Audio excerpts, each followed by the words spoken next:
What's going on, guys? It's Jimmy here with your $1,400 third stimulus check update as well as related news. If you didn't catch the last video, we're doing a small little contest for what should be the next sign here on this sign right here.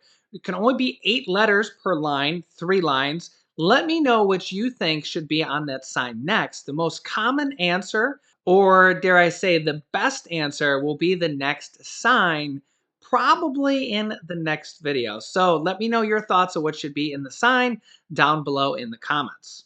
The Senate passed a bill today to award the Capitol Police officer the Congressional Gold Medal, Eugene Goodman, for his actions on the January 6th riot response. And in a moment, I will ask the Senate to pass legislation that would award Capitol Police officer Eugene Goodman the Congressional Gold Medal.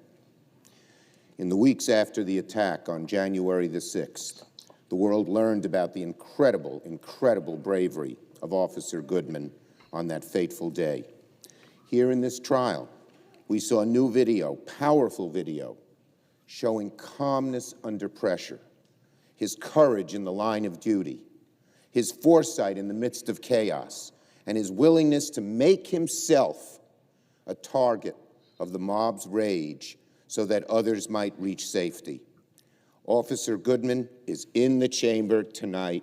Officer Goodman, thank you.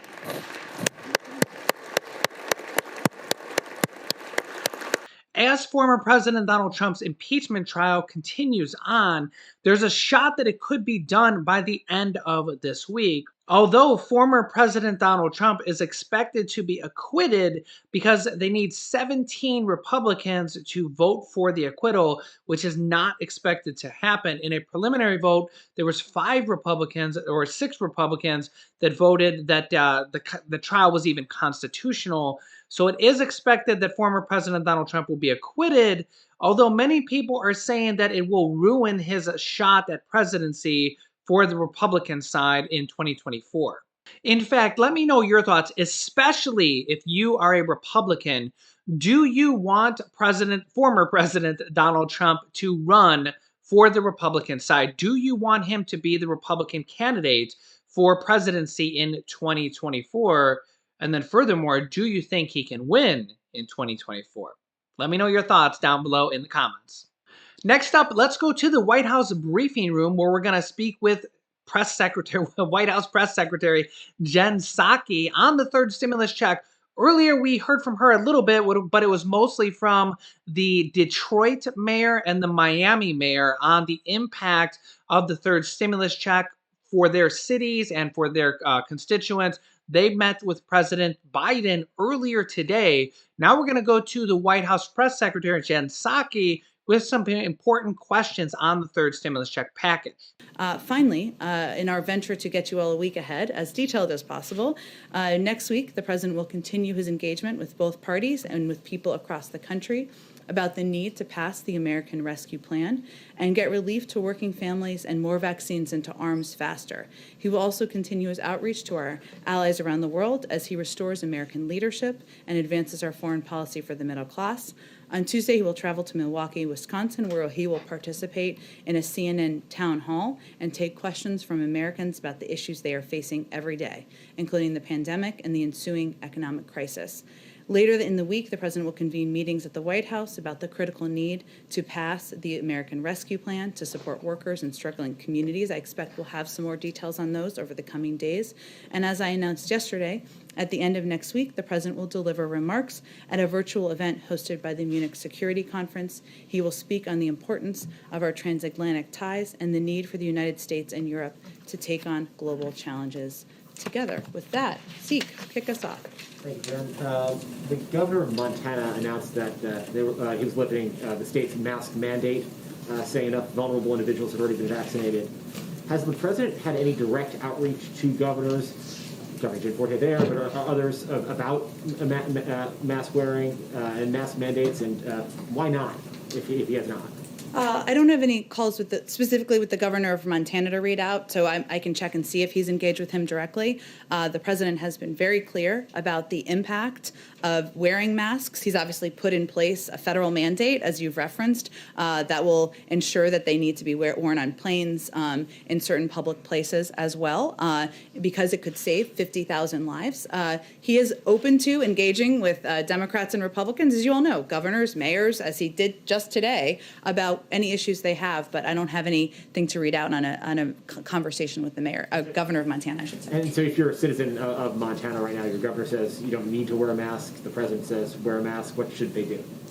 Well, the president's guidelines are based on, they're not even the president's guidelines, I should say. They're guidelines that are driven by health and medical experts, by the CDC, by doctors and medical professionals who are trying to give clear guidance from the United States federal government on how people can be safe in this difficult time. So we'd certainly encourage people to follow federal guidelines. But again, the president knows this is no easy time, and he is more than happy to engage with mayors and governors who, even those who disagree with him, as is evidenced by the fact that he had a meeting today in the Oval Office. Ooh, that's a sticky one. If the governor of your state says that you don't no longer are forced to wear a mask, they no longer have a mask mandate, do you think you should not wear a mask, or would you not wear a mask out in public? With President Biden urging everybody to wear a mask pretty much anytime in public or within 6 feet of somebody else, then you should have a mask on. Let me know your thoughts down below in the comments.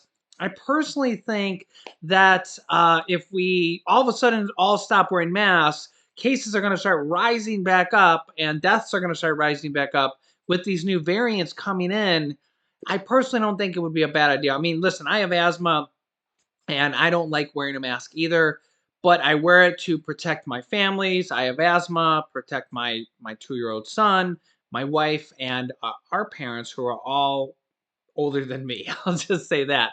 So, it's this little scary thought, but I mean, we're coming to the point now where about 10% of Americans have all caught the virus, and now mutations are coming in.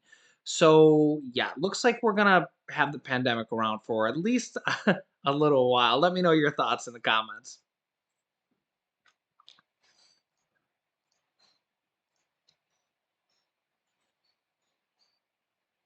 Governor Cuomo with him. Governor Cuomo's in hot water at home for withholding information, statistics about nursing home fatalities in the early days of the COVID pandemic. The president yesterday talked about the importance of having clear, open, transparent communications with the public. Does the president have confidence in Governor Cuomo's handling of the pandemic, and did they discuss this today? Well, the president hosted Governor Cuomo and a bipartisan group of governors and mayors to the White House today to get their perspective from the front lines, not to give anyone a stamp of approval or to seek their stamp of approval, and to discuss the urgency of passing the American Rescue Plan. And he's committed to partnering with governors and mayors. Governor Cuomo is, of course, the governor of one of the largest states in the country, one of the places where the pandemic hit hardest, the earliest, where there's still many Americans who are continuing to struggle to get vaccinated, to make ends meet. And so it was important to have him as a part of the meeting. The Senate trial has been, the bulk of all of our coverage this last week. I was struck by one quote from the lead House manager, Jamie Raskin, who said he thought this was a moment of truth for America. So Friday afternoon, what do you think Americans should have learned from this week with the impeachment trial? Well, we talked about this a little bit yesterday, but certainly for any Americans watching, they learned about the power of some individuals in the House they may not have known before. They certainly saw some powerful footage that was a reminder of the shocking events that happened on January 6th. I think they saw, as the president has said, that day was an assault on our democracy, and it was a reminder of why it can never happen again. But I think otherwise you'd have to speak to many Americans about what they concluded and what they digested from the events of this week. I'll tell you one thing is that I have gotten a lot of comments from you guys over the months of the first stimulus check package, the second stimulus check package, the third stimulus check package, and probably the fourth and fifth one coming out after that. As honestly, this is just Biden's first package. He has not even been in office a month yet. Nancy Pelosi says that they're going to try to pass the third stimulus check package before the month of February is over. This isn't going to be the last one. They've already introduced the next one. called the infrastructure package or the Build Back Better package.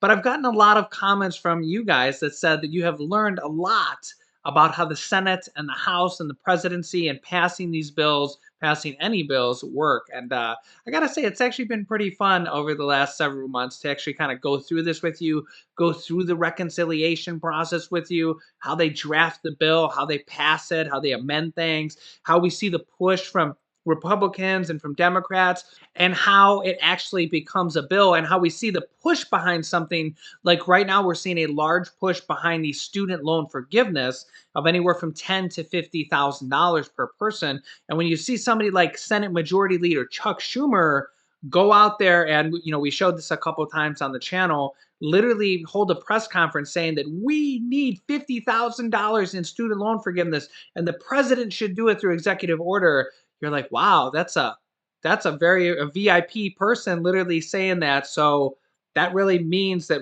it could happen in the future. And I get a lot of comments about Social Security, the $200 per month raise. That is what we need for these $200 per month Social Security raise. Remember, that bill is also authored by Senate Majority Leader Chuck Schumer, Elizabeth Warren, and Ron Wyden. These are the three people that we need to be contacting. We need to be tweeting them. You need to be writing them. You need to be calling their office. You need to be contacting them, emailing them, whatever you can do to get them to have their sites on the $200 per month Social Security increases or the student loan forgiveness. You don't want either one of these, or for a matter of fact, anything else, any other bills or proposals that you want, such as the $3,000 stimulus checks for children, is that you need to keep the momentum going on this, or build the momentum on any one of these plans, because that is how they get passed. And that is exactly what we've seen happen over the last few months. You kind of see the tug of war between Republicans and Democrats, and all of a sudden, one party comes into power, such as the Democrats, who now have the House, the Senate, and the presidency. And this is exactly the type of thing that needs momentum behind it. So I got to say, we've kind of had a lot of fun over the last few months learning together how the Senate, how the House works, how Nancy Pelosi pushes things, and how Mitch McConnell pushes things or sends them to his graveyard, and how they're able to block bills and also, bring proposals to the floor and pass them. Along with the presidential executive orders, we've seen quite a few of those. So is there any path forward on raising the minimum wage? What is it, or is this something the White House has to abandon as an idea? Well, it was, of course, in the president's original proposed package, because he is committed to and believes it's important to raise the minimum wage. This is the messy legislative ongoing process working its way through. As you know, Speaker Pelosi has been clear it will be in the House bill. The next stage after it works its way through the House is that it goes through a Senate process where the views of senators like Kyrsten Sinema will certainly be prominent and considered. There's also a parliamentary process that has to consider whether the minimum wage can be a part of the bill. So I would say we're kind of smack in the middle of the sausage making of legislating, and we will see where it ends up on the other side. But the president remains committed to raising the minimum wage, and he will continue to advocate that at every opportunity. My wife just said from the other room, sausage making. She goes, I don't know if that was the best choice of words. Yeah. Let me know your thoughts on sausage making. But yeah, the $15 an hour minimum wage is one of the most controversial things that may or may not end up in the final package. House Speaker Nancy Pelosi has said that it will be in the bill from the House, but when that bill passes the House and goes to the Senate, if they can't get every single senator on board to pass it and say yes, then they may have to amend it and take that out, pass it in the Senate, and send it back to the House. Because remember, to pass this third stimulus check bill through the reconciliation process, they need every single vote from the Democrats. They need 50 Democrats and the vice president as the tiebreaker, so 51 votes to pass it in the Senate. If they don't get 51 votes, they literally need to go back to that senator or those two senators that said no and say, okay, what can we do to make you vote yes on this bill? That is going to have to happen. We have not seen that yet, but we have a couple of senators that say they're not really cool with the $15 an hour minimum wage, but we will see. I will keep you updated. If you're new to the channel, make sure to subscribe down below so you don't miss out on updates on the $1,400 third stimulus check package, along with all the things in it: $15 an hour minimum wage, the $3,000 to $3,600 checks for children, the mortgage and rental assistance, the sick leave, all the different things that are in the third stimulus check package. I will keep you updated. Make sure to subscribe down below and click the bell icon so you get notifications when we go live. You can click this top video here to watch my newest stimulus check video next. And this video teaches you how to start your own business selling products on Amazon FBA. I have dozens of students that have replaced their 9-to-5 income selling products on Amazon, and I teach them how to do that. Click on one of those videos to watch them next. Thanks, guys, and I will see you in the next video.